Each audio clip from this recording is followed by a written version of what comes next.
لا إله إلا الله محمد رسول الله. لا إله إلا الله محمد رسول الله. لا إله إلا الله محمد رسول الله. لا إله إلا الله محمد رسول الله.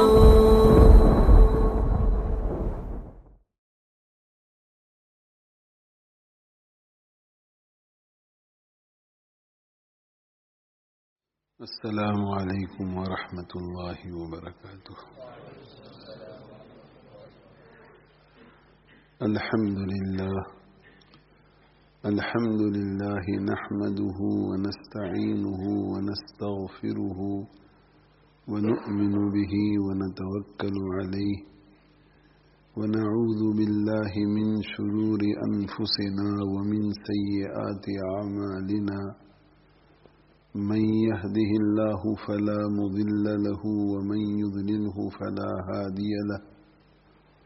ونشهد أن لا إله إلا الله وحده لا شريك له. ونشهد أن سيدنا ونبينا ومولانا وحبيبنا محمدا صلى الله عليه وسلم. أما بعد، فاعوذ باللہ من الشیطان الرجیم. بسم اللہ الرحمن الرحیم. ومن يطع اللہ والرسول ويخش اللہ ويتقه فأولئك هم الفائزون.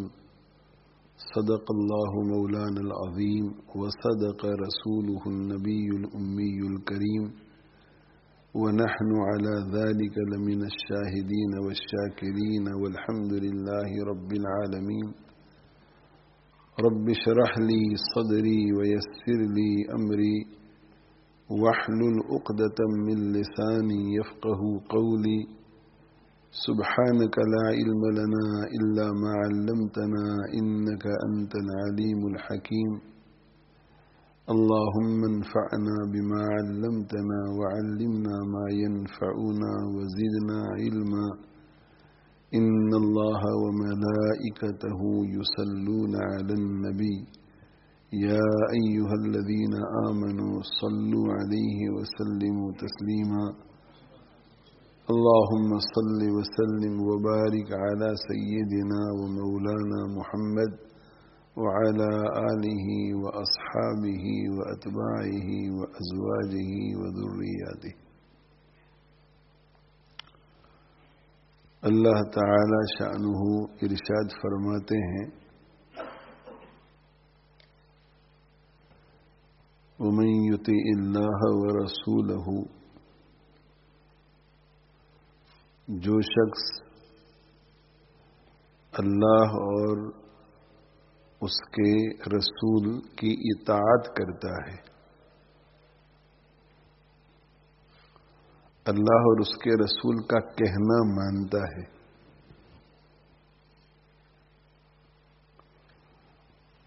وَيَخْشَ اللَّهَ،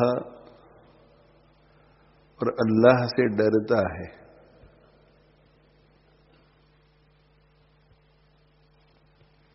اپنے دل میں اللہ کا خوف محسوس کرتا ہے، وَيَتَّقْهِ، اور گناہوں سے بچتا ہے.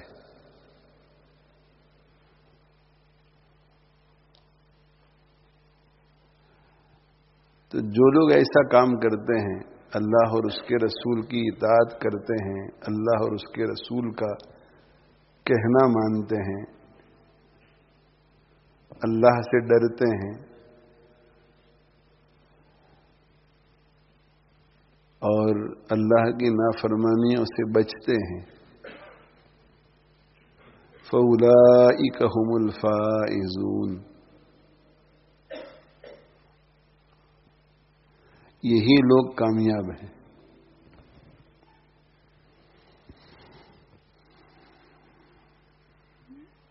یہ وہ لوگ ہیں جو دنیا میں بھی کامیاب ہیں اور آخرت میں بھی کامیاب ہیں.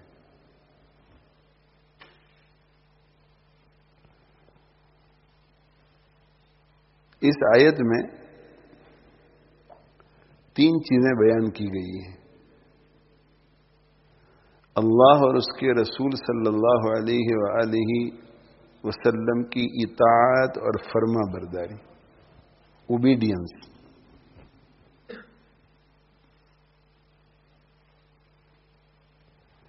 دوسری چیز خشیت،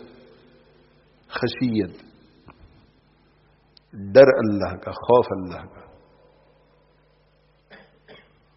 اور تیسری چیز تقوی، اللہ کی نافرمانیوں سے، اللہ کو ناراض کرنے والی چیزوں سے بچنا۔ جو شخص اپنی زندگی کو ان تین چیزوں سے آراستہ کر لیتا ہے تو اللہ تعالی شانہ اسے دنیا کی کامیابی بھی عطا فرمائیں گے اور آخرت کی کامیابی بھی عطا فرمائیں گے۔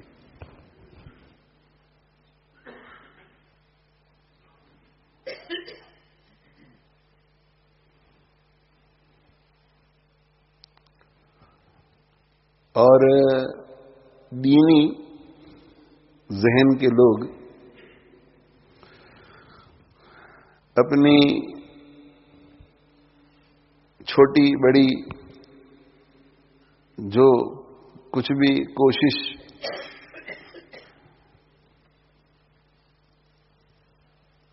دین کی لائن کی کرتے ہیں تو اسی نیت سے کرتے ہیں وہ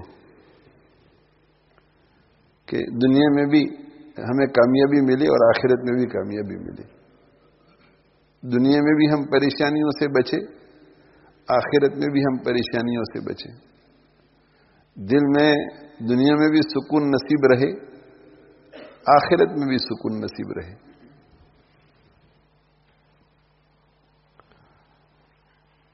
ہمارے یہاں مدارس میں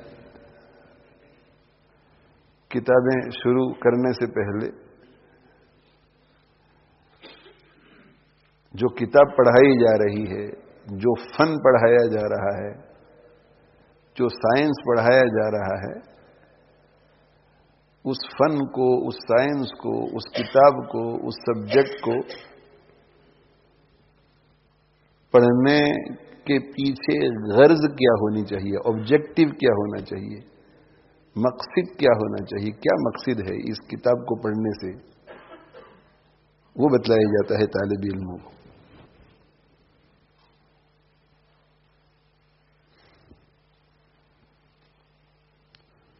جیسے نحو جب پڑھایا جاتا ہے، گرامر کے دو حصے ہیں، نحو اور صرف۔ جب نحو پڑھایا جاتا ہے تو ہدایت النحو میں ہے کہ والغرض منہ صیانۃ الذہن عن الخطأ اللفظی،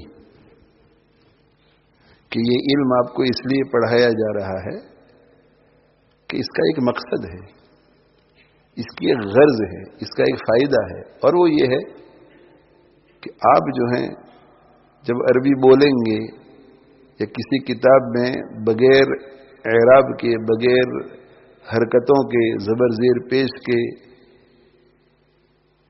کوئی مضمون لکھا ہوا ہوگا، اسے پڑھیں گے تو بولیں گے یا پڑھیں گے تو لفظی غلطی سے آپ محفوظ رہ جائیں گے۔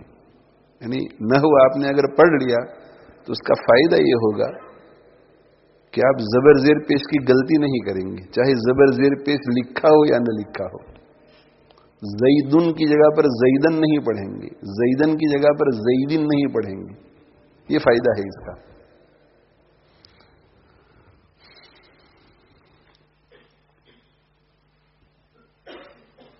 تو دین سے تعلق رکھنے والے جتنے لوگ ہیں وہ جو کچھ بھی کرتے ہیں، 5 وقت کی نمازیں پڑھتے ہیں، روزہ رکھتے ہیں،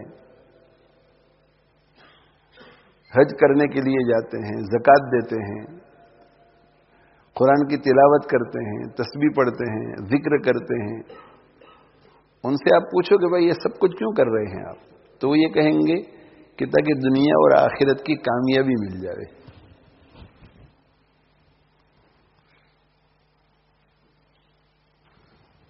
تو جب حدیث پاک پڑھائی جاتی ہے تو اس کی بھی اغراض بیان کی جاتی ہے کہ کیا غرض ہے ہماری، ہم کیوں پڑھ رہے ہیں حدیثیں، کہ جب بھی ہم حدیثیں پڑھیں گے، پوری بخاری شریف، پوری مسلم شریف، تو کیا فائدے ہیں اس کے؟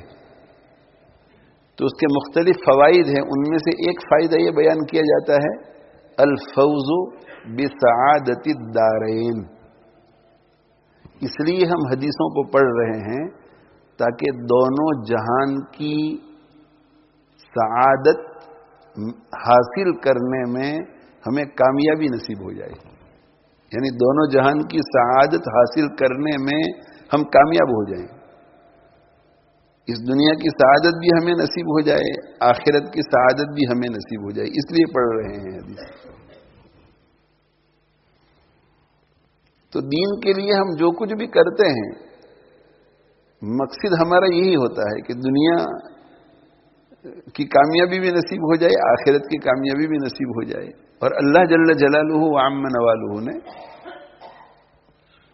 اس آیت میں مجھ سے اور آپ سے یہ وعدہ کیا ہے کہ جو شخص بھی 3 کاموں کو کر لے گا اسے دنیا کی کامیابی بھی نصیب ہوگی اور آخرت کی کامیابی بھی نصیب ہوگی. وَمَن يُطِعِ اللَّهَ وَرَسُولَهُ نمبر 1, وَيَخْشَ اللَّهَ نمبر 2, وَيَتَّقْهِ نمبر 3. جو اللہ اور اس کے رسول کی فرما برداری کرے گا, کہنا مانے گا, اوبیڈینس اختیار کرے گا. وَيَخْشَ اللَّهَ اور اللہ سے ڈرے گا, دل میں اللہ کا خوف محسوس کرے گا. وَيَتَّقِهِ اور اللہ کی نافرمانیوں سے بچے گا, اللہ کو ناراض کرنے والے کاموں سے بچے گا. تو ایسا شخص فائز ہوگا. الفوز کامیابی, اور الفوز جو ہے اس کامیابی کو کہتے ہیں جو دنیا کی بھی ہو اور آخرت کی بھی ہو. تو اس میں 3 چیزیں بتلائی گئی ہیں. اگر ہم ان 3 چیزوں کو اپنی زندگیوں میں لے آئیں تو انشاءاللہ ہمیں بھی دنیا اور آخرت کی کامیابی نصیب ہوگی. اور ہم سب چاہتے ہیں کہ دنیا میں بھی ہم کامیاب رہیں اور آخرت میں بھی ہم کامیاب رہیں. اب یہ 3 چیزیں کیا ہیں؟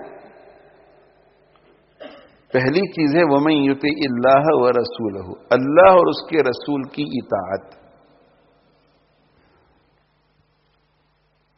تو اللہ کی اگر آپ اطاعت کریں گے تو آٹومیٹکلی رسول کی اطاعت ہو جائے گی, اور رسول کی اطاعت کریں گے تو آٹومیٹکلی اللہ کی اطاعت ہو جائے گی. وَمَن يُطِعِ الرَّسُولَ فَقَدْ أَطَاعَ اللَّهَ. اللہ تعالیٰ شانہ ارشاد فرماتے ہیں کہ جو شخص اللہ کی اطاعت کرتا ہے تو بس تحقیق کہ اس نے رسول کی بھی اطاعت کر لی. وَمَن يُطِعِ الرَّسُولَ فَقَدْ, جو شخص اللہ کے رسول کی اطاعت کرتا ہے تو سمجھو کہ اس نے اللہ کی بھی اطاعت کر لی. اس لیے کہ رسول ہمیں وہی کہتے ہیں جو اللہ فرما رہے ہیں, اللہ ہی کی بات فرما رہے ہیں. اگر کسی کو یہ کہا جائے کہ بھائی دیکھو ابا کی بھی اطاعت کرو اور امی کی بھی اطاعت کرو, تو یہ 2 الگ الگ چیزیں ہوں گی. اس لیے کہ ابا کچھ کرنے کے لیے کہہ رہے ہیں, امی کچھ کرنے کے لیے کہہ رہے ہیں. ابا کہہ رہے کہ بیٹا جاؤ, جا کر کے دکان سے میرے لیے چاکلیٹ لے آؤ, اور امی کہہ رہی کہ بیٹا جاؤ دکان سے جا کر میرے لیے دودھ لے آؤ. اب دودھ امی کو چاہیے, ابا کو نہیں.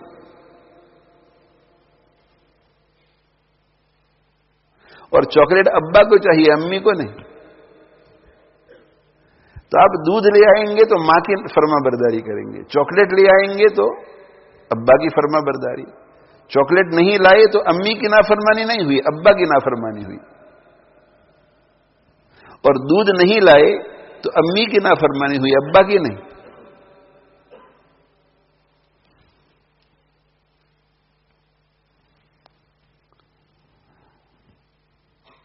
لیکن ابا کی دکان میں, ابا کی فیکٹری میں ایک نوکر کام کرتا ہے, اور وہ نوکر آپ کو کچھ کرنے کے لیے کہتا ہے, اور آپ کو پتا ہے کہ یہ ابا نے بھیجا ہے اسے. تو وہ چاہے آپ کو ایسا کہے کہ آپ کے ابا نے کہا ہے کہ دکان میں سے جا کر کے چاکلیٹ لے آؤ, یا وہ ابا کے نام کو بتلائے بغیر آپ کو کہتا ہے کہ دکان میں سے جا کر کے چاکلیٹ لے آؤ, اور آپ سمجھ رہے ہیں کہ یہ ابا ہی نے کہا ہوگا اس کو. تو اس کی نافرمانی کرنے سے ابا کی نافرمانی ہو جائے گی، اور اس کی فرما برداری سے ابا کی فرما برداری ہو جائے گی۔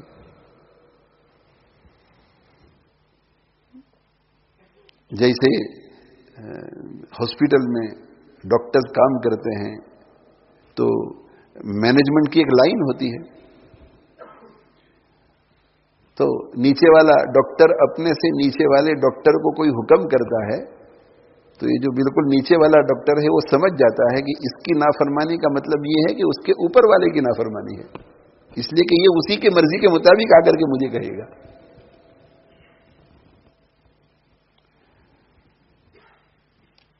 تو شریعت مطہرہ کے احکام جو ہیں وہ آتے ہیں اللہ کی طرف سے، نبی صلی اللہ علیہ وسلم اپنی طرف سے کچھ نہیں بولتے۔ اب نبی صلی اللہ علیہ وسلم ہمیں اس طرح کہیں کہ اللہ فرما رہے ہیں کہ ایسا کرو تو بھی وہ اللہ ہی کی بات ہے، اور نبی صلی اللہ علیہ وسلم اپنی طرف سے کہے کہ ایسا کرو تو بھی اللہ ہی کی بات ہے، اس لیے کہ شریعت بنانے والے اللہ ہیں، نہ کہ نبی صلی اللہ علیہ وسلم۔ وما ينطق عن الهوى، اپنی مرضی سے نبی صلی اللہ علیہ وسلم کچھ نہیں بولتے، ان هو الا وحی یوحى، وہ تو صرف ایک وحی ہے، اللہ کا حکم ہے۔ اسی لیے قرآن کہتا ہے کہ ومن یطیع الرسول فقد اطاع اللہ، جو اللہ کا کہنا مانے گا تو ایسا ہی سمجھا جائے گا کہ اس نے اللہ کا کہنا مانا، اور وجہ اس کی یہ ہے کہ رسول آپ کو وہی بات کرنے کے لیے کہے گا جس بات کو کرنے کے لیے اللہ نے کہا ہے۔ تو یہ پہلی بات، اللہ کی اطاعت یا رسول کی اطاعت یا اللہ اور رسول دونوں کی اطاعت،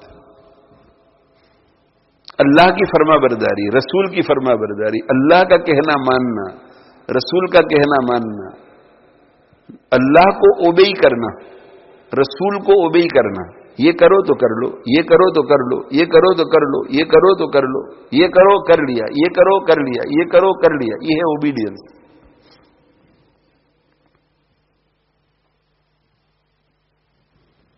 دوسری بات ہے خشیت، اللہ تعالی شانہ سے ڈرنا، دل میں اللہ کا خوف محسوس کرنا، ڈر محسوس کرنا، اللہ کا خوف محسوس کرنا، خشیت۔ مگر یہ جو خشیہ ہے یہ خاص قسم کے خوف کا نام ہے، خشیہ، خوف، خشیہ، ڈر۔ تو جب ہم ڈر کا ذکر کرتے ہیں تو ڈر الگ الگ قسم کے ہوتے ہیں۔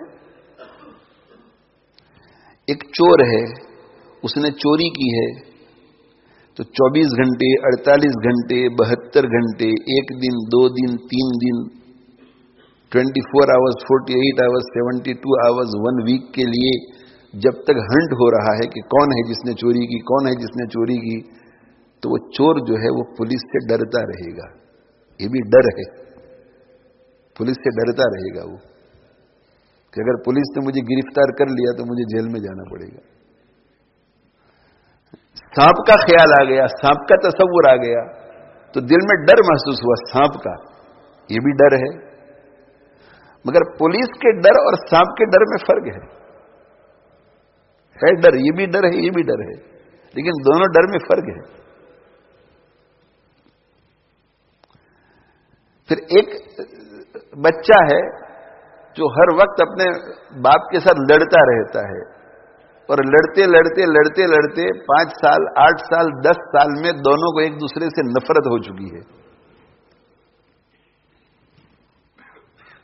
تو بیٹے کو باپ سے نفرت ہے، باپ کو بیٹے سے نفرت ہے، مگر بیٹا باپ کا محتاج ہے، اسے باپ سے تو نفرت ہے مگر محتاج ہے کہ اگر باپ نے گھر سے نکال دیا تو رہوں گا کہاں، گھر سے نکال دیا تو کھانا کہاں سے کھاؤں گا، باپ نے گھر سے نکال دیا تو پیسے نہیں ملیں گے، پیسے نہیں ملیں گے تو کپڑے کہاں سے خریدوں گا۔ تو باپ سے انتہائی درجے نفرت ہے مگر باپ کا ڈر ہے،